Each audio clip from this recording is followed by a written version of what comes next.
y'all, it's Gabby. Welcome back to my channel. Apologies for not really uploading that much. Grad school took a lot more of my time and energy than I thought I would, and so I really just didn't have it in me to upload more than I already was last year. But because I have one semester under my belt and I have grown a lot more equipped with the schedule that I have and time management, I'll hopefully be able to record more videos. So look forward to that in the future. If you're new here, I make commentary videos, usually from a leftist perspective, just based on whatever I feel like talking about that day. So I may talk about things that are really current, like I am right now. I may talk about things that actually happened a while ago, but maybe I'll put in some things that are current. Who knows? We'll see with time. But right now, this video is going to be about President Joe Biden uplifting the ban on transgender people in the military and the weird discourse that I saw on my timeline from leftists about it. I saw some leftists being kind of annoyed that Joe Biden uplifted this ban because they just don't like the idea of the military, and having a wider net of people that can participate in the military isn't great, just based on the fact that thus, more types of people have the ability to sign into the military and thus sign on to the military-industrial complex, a complex that not only perpetuates part of the economy to constantly put money back into the military, but also puts money into not just perpetuating conflicts in other countries that are far more vulnerable than we are, but also very much so starting conflicts for a wide variety of socio-political reasons that really don't have anything to do with bettering the region or at all to do with anything that can better even the lives of the American people back home. So obviously I'm not going to be supporting the military.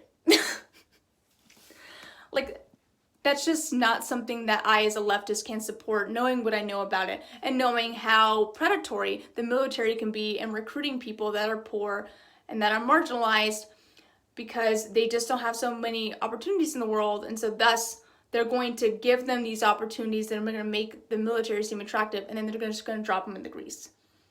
So yeah, I don't necessarily want people to join the military. I would hopefully like to get rid of the military altogether, or at least the military that we have now.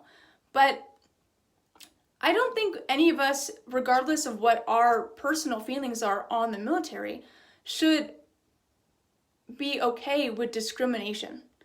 Just because I would prefer somebody not to join the military for the reasons that I've already stated, that doesn't mean that I want the military to bar certain people from joining just based on who they are as a person, based on immutable characteristics of who they are. And on top of that, even if you are trans and you're already in the military, I would not want the military to say that, hey, I know you're trans, but you need to stop taking hormones and you can't have gender confirmation surgery. I think that's really messed up, regardless of whatever institution or company is doing that. I think discrimination is negative, period. And so I think on that point, Joe Biden lifting this ban that Trump had enacted in 2019 is a generally positive thing. Not just because you're getting rid of an employment discriminatory practice in the military, which I know is not really an occupation I care that much about, but at least it won't be there anymore. But also it sets the precedent that this is not going to be allowed, at least from as far as we can see, in governmental institutions. And hopefully this will not be something that private corporations are going to try to do, based on now that Joe Biden has shown that he is not willing to just let these kinds of discriminatory employment practices slide. I think that's great.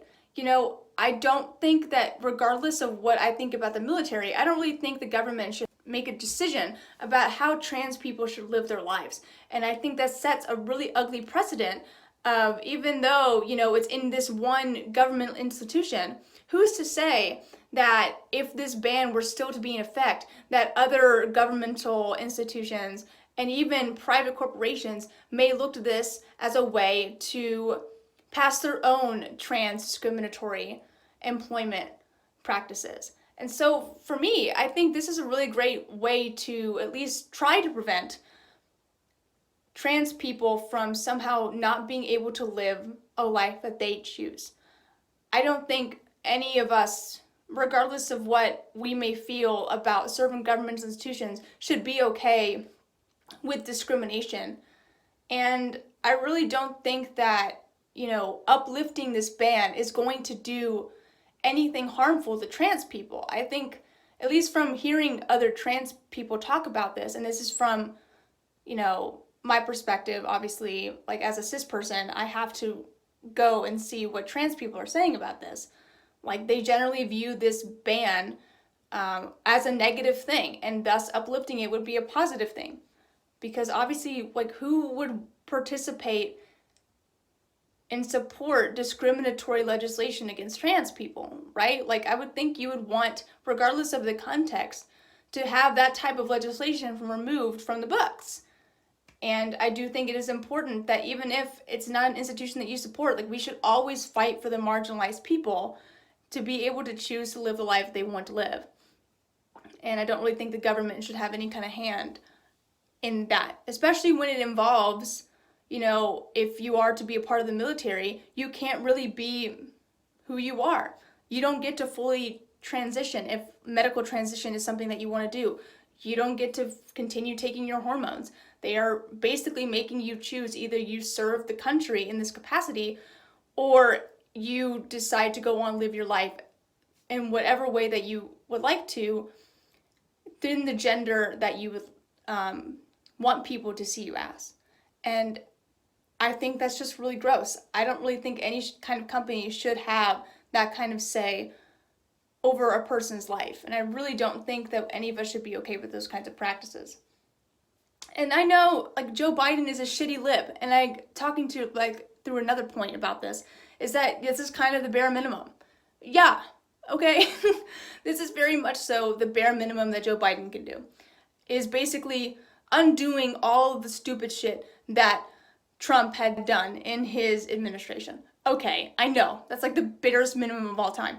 And I don't necessarily think that we should be, singing his high praises just because he's doing something that is really just what I think any sane and somewhat decent person would do. Okay, I get that. But at the same time, I do think it is important to take the wins when we can. Like, I don't want everything to be doom and gloom because it's not exactly the way that I want this administration to be running. Like, Joe Biden was not my first choice, okay? I wanted Bernie Sanders, and I still want Bernie Sanders. And Joe Biden so far has made a lot of disappointing decisions with regards to his cabinet. I'm not going to deny that. His administration so far has been really disappointing. But I'm not going to just sit here and only complain when Joe Biden is doing some unambiguously good things. Like, just because it's Joe Biden, like, I shouldn't be, like, knocking his uplifting of this trans military ban. Like, I don't understand the logic with that. Like, regardless of whoever is, like, rewriting this legislation, I'm going to think it's a positive thing. That doesn't mean, though, I'm going to give Joe Biden a pass because he's done some good things, right? Like I already said, I've already been kind of disappointed with him already. And I really don't think we should only expect him to do the bare minimum. But I don't think that saying that this is an unambiguously good thing that Joe Biden undid, this discriminatory legislation, that means somehow he's doing everything right.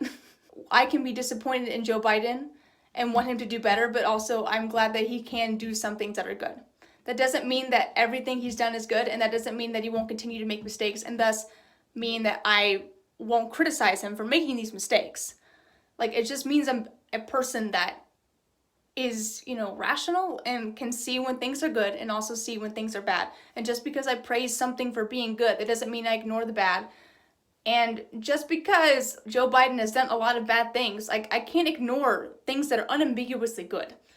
And I don't really think that we should. I'm not going to be so ideological in my leftism that I'm going to be just against every single thing that Joe Biden does just because he's a neoliberal. Like, I'm sorry. Like, that just doesn't seem like the most feasible way to go about your activism, and the most feasible way just about, like, conceptualizing reality.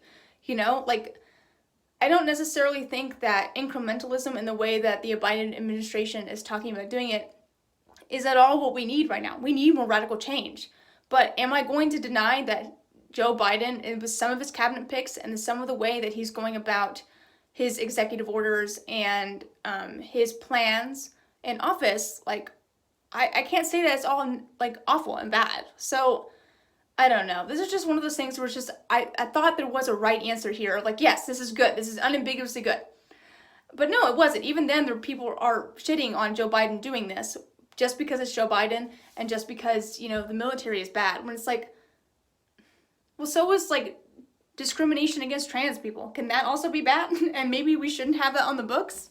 Like, I don't really understand why, like, you're letting all of these tangential things get in the way of accepting the fact that maybe, you know, it's okay not to have discriminatory legislation on the books. And maybe it's okay that, you know, Joe Biden, even though he's a neoliberal, got rid of that legislation. I don't know. I'm just kind of confused by that conversation. Yeah, but this is just something that was on my mind, and I was just kind of frustrated by this because it's just, even as a leftist, like, I don't really understand being so, like, needlessly critical about this decision. But yeah, so have a great day. Hope you're doing well. And if you're going outside, please wear a mask, but also try not to go outside, please. Social distance, drink water. Yeah, that's all I got. Bye.